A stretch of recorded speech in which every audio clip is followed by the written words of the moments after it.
Good morning, everyone. Today we'll be tackling about the quantitative item analysis. Item analysis. It is refers to the process of examining the student's response to each item in the test. So it is used to evaluate the quality and effectiveness of individual test questions or items based on students' responses. It helps identify which questions are too easy, too difficult, or poorly written, and whether they effectively measure what they are supposed to.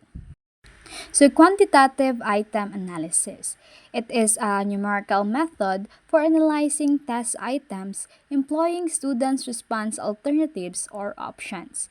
It is meant to know the quantitative statistics as regards to the test items and item concerns. It is based on the following three numerical indicators. First is the item difficulty index, and the second is item discrimination index, and the last one is the distractor analysis. So first, let us know about the difficulty index. Difficulty index, it is a proportion of students who answered the item correctly. So when we say difficulty, it is refers to how easy or how hard a test question is for a student.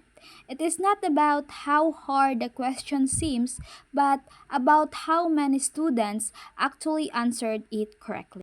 So, before we continue our discussion, I have this pre-assessment for you to answer. Just write your answer in a one half crosswise. I'll be collecting it tomorrow before we start our class. So, going on with our topic, our objectives are at the end of the lesson, students will be able to define the difficulty index and explain its role in quantitative item analysis. Compute the difficulty index of test items using actual student performance data. Interpret the results of the difficulty index to determine which items need to be retained, revised, or discarded. So, difficulty index. So, just like what I've said earlier, difficulty is measured by calculating the difficulty index, or often referred to as a p-value. So, it measures the proportion of students who answered a particular test items correctly. So, it is essentially indicates the is of difficulty of a specific question on a test. So, a higher p-value means more students answered the item correctly, indicating an easier question, while a lower p-value suggests a more difficult item. So, how difficulty index measures? So, the difficulty index, or often represented as P or the P value, is a measure of the proportion of examinees who answered a specific item correctly. So here we can see the formula of difficulty index. So item difficulty is equals to number of students with the correct answers divided by the total number of the students. So for example, if 80 out of 100 students answered correctly, P is equals to 80 divided by 100 is equals to 0.80. So this means the item is easy. Let's proceed with the evaluating p-values. So dito malalaman natin if yung item ba is madali lang or mahirap. So nakadepende ito sa outcome ng ating calculation. So if ang outcome ng calculation natin is 0.8121 is ito ay very easy. Kapag naman 0.61 to 0.80 is easy. While yung 0.41 to 0.60 is moderate difficult. Sa 0.21 to 0.40 is difficult, while yung 0 to 0.20 is very difficult. So this outcome or this evaluation, this helps teachers decide if a question should be retained, revised, or discarded. So, dito naman tayo sa optimal p-values for items with varying numbers of choices. So just like what I've said earlier, p-values represents the proportion of students who answer the item correctly. So a higher p-value means the item is easier, a lower p-value means the item is difficult. So dito tayo sa two choices. Dito sa two choices, the optimal p-value there is 0.85, meaning the item should be very easy for most students since guessing has a 50% success rate. So, dito naman sa 3 choices or 3 to 5 choices, as the number of options increases, the optimal p-value slightly decreases. So, dito sa 3 choices, we have the optimal p-value is 0.77. Sa 4 choices naman is 0.74. The 5 choices is 0.69. So, this suggests more choices increase difficulty, so the expected proportion of correct answers should be slightly go down. Sa constructed response or the optimal p-value is 0.50. It reflects that moderate difficulty because students need to generate their own answers, not just select them. So I have here an example. So as we can see, we have the four choices. So kung kanina nalaman natin if yung choices nag-increase, the p-value decreases. So dito naman malalaman natin if yung mga choices ba is it should be retained, revised, or be discarded. Suppose your students chose the option of a four alternative multiple choice item the following numbers of times. So 3 students chose option A, none chose B. 18 chose the correct answer, which is C, marked with an asterisk, and 9 chose D. So how does that help us? So we can see immediately that B was not a very good option or distractor because no one chose it. We can also see that more than half the class answered the item correctly. In fact, by employing the following formula, we can compute P, the item's difficulty index, which is the first step in item analysis. So P is equals to total number of students selecting correct answers divided by the total number of students attempting in the item. So here we can see that P is equals to 18 divided by 30 is equals to 0.60. So from this information, we learned that the item was moderately difficult or 60% of the class got it right. And that option B ought to be modified or replaced. So this is useful information, but we can learn and need to know more about this item. Were the students who answered it correctly those who did well on the overall test? Did the distractors fool those who did well or poorly on the test? The answer to those questions are important because they tell us whether the item is discriminated between students who did well and those who did not do well in the overall test. So, a little confused, right? So, that question will be answered by the discrimination index. But for now, let's focus with our topic, which is the difficulty index. So let's contextualize the difficulty index of difference interpretation of treatment between criterion reference and norm reference. So for the first aspect is purpose. So for the criterion reference, it is to measure what students know in relation to a specific learning standards or goals. It checks if a student has mastered a skill or a content. So for example, can students identify the parts of a plant cell? While the norm reference naman is to compare students against each other. So, for example, who perform better than the rest of the class? So the second aspect is the use of difficulty index. So for criterion reference, the use of difficulty index helps find which items align with the standards were mastered or missed. while the use of difficulty index and norm reference naman, it helps spread scores out to differentiate high and low performers. So, for the interpretation, dito tayo sa criterion reference. So, sa criterion reference, a high p-value is to students master the standard, which is good, while the norm reference naman, yung interpretation nila, is yung a high p-value is may reduce test ability to sort students. So, dito naman tayo sa item selection. So, for criterion reference, yung item selection nila is to choose items that show whether students reach a set goal. While yung norm reference naman, yung item selection nila is to choose items that create a score distribution.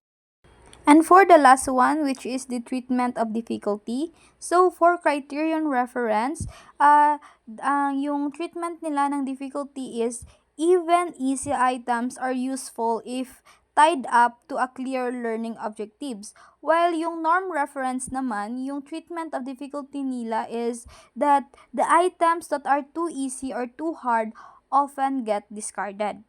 So with this, the difficulty index plays a crucial role in both types of assessment, but it is used differently. So in criterion reference testing, it supports learning goal assessment, while in norm reference testing naman, it enhances the ability to rank and sort students. So by analyzing items difficulty, educators can improve tests empirically, retain effective items, discard or revise poor items to ensure alignment with intended assessment purposes. So let's proceed with the strength and limitation. So dito malalaman natin yung katanungang how does difficulty index help teachers improve items or make decisions about the items, and also what is the use or benefits of knowing it, and also malalaman din natin kung ano-ano yung mga limitations. So the first aspect is improvement. So the strength of this difficulty index is to help you spot test questions that are too easy or too hard, so you can revise or remove them in future exams. However, the limitation of it is only shows that an item is problematic, but not why it's problematic. So the index won't tell you if the issue is wording, content misunderstanding, or poor distractors. So going on with the second aspect, which is the instructional insight. So the strength there is the points to connect needing review. So if many students get an item wrong, it may suggest a topic wasn't well understood, signaling a need for instructional review. However, the limitations there is it doesn't measure instructional quality. So the difficulty index doesn't directly evaluate how good your teaching was. Students may perform poorly due to other factors like test anxiety or reading level, and not the teaching quality. Let's proceed with a third aspect, which is the assessment design. So the strength there is to helps balance item difficulties. So by analyzing the range of p-values, teachers can create a well-balanced test with easy, moderate, and difficult items. However, the limitations there is group specific and also can't generalize. So the data is group specific, meaning the result may not apply to a different class or population. What's difficult for one group may not be difficult for another one. For the last aspect, which is the fairness, so the strength there is to support test validity and reliability. So a good spread of item difficulties supports valid and reliable assessment by distinguishing high and low performers. However, the limitation there is it ignores item discrimination. It does not account for item discrimination, how well an item differentiates between high and low ability students. So a fair test needs both difficulty and discrimination analysis. So To sum it up, the difficulty index is a powerful but a limited tool. It best used alongside other data like discrimination index or item analysis reports to make balanced, data-driven improvements to assessments. So let's proceed of knowing ideal difficulty. So ano nga ba ang okay na difficulty index sa criterion reference at ano naman ang okay na difficulty index sa norm reference? As we can see, for criterion reference test, the ideal range is 0.70 to 1. Why? Because the goal is for most students to master the learning objectives. So this aim to check if students master the content. A high difficulty index or the easier items is acceptable and even preferred if the item is aligned with a standard that has been well taught. So for example, if 90% of students correctly answer a question on identifying main ideas in a text or P is equal to 0.90, that's good. It means they have mastered the skill. However, the norm reference test, the ideal range is 0.30 to 0.70. Why? Because the test is meant to spread student out and show differences in ability. So these tests aim to spread student out to show performance differences. A mix of item difficulty levels is used, but items that are too easy or too hard are usually avoided because they don't help differentiate performance. So for example, if a question has a p-value of 0.95, almost everyone get it right, it doesn't help separate top and bottom performers. So let's move on to its significance. So, understanding the difficulty index helps in evaluating test quality. So, it checks if the test is appropriately challenging. The second one is identifying weak items. So, it finds questions that may need to be revised or removed. And the last one is improving future assessment. So, it supports better item design using data. So I have this example for us to answer it together. So the scenario is Miss Torres gave a multiple choice quiz to her 100 students. One item had a difficulty index of 0.90, which made it seem like a very easy question. However, when she reviewed students' feedback, many admitted they didn't fully understand the question but picked the longest answer, thinking it was most likely correct. Some even said they recognized a word in an option that sounded familiar. The question is, should Miss Torres consider this item valid based solely on its high difficulty index? Well, the answer is no. Miss Torres should not consider the item valid just because it has a high difficulty index. The difficulty index tells us how many students got the question right. A score of 0.90 means 90 out of 100 students answered it correctly. That usually suggests the question was easy. But here's the problem. When students explain why they chose their answers, many said they didn't really understand the question. They just guessed based on the length of the answer or familiar word, not because they actually knew the right answer. So, this means student may have gotten it right by chance, not by understanding. So, even though it looks like a good question because many got it right, it's not really valid. It's not truly measuring what they know. So, to sum it up, a question can seem easy or high difficulty index, but if students are guessing or confused, it's not a good or fair question. Ms. Torres should revise or remove it. So to end this, I have prepared two activities. So the first activity, which is the individual, you can write your answer at the back of your answer sa pre-assessment, yung sa one half crosswise. And this activity 2 is by pair.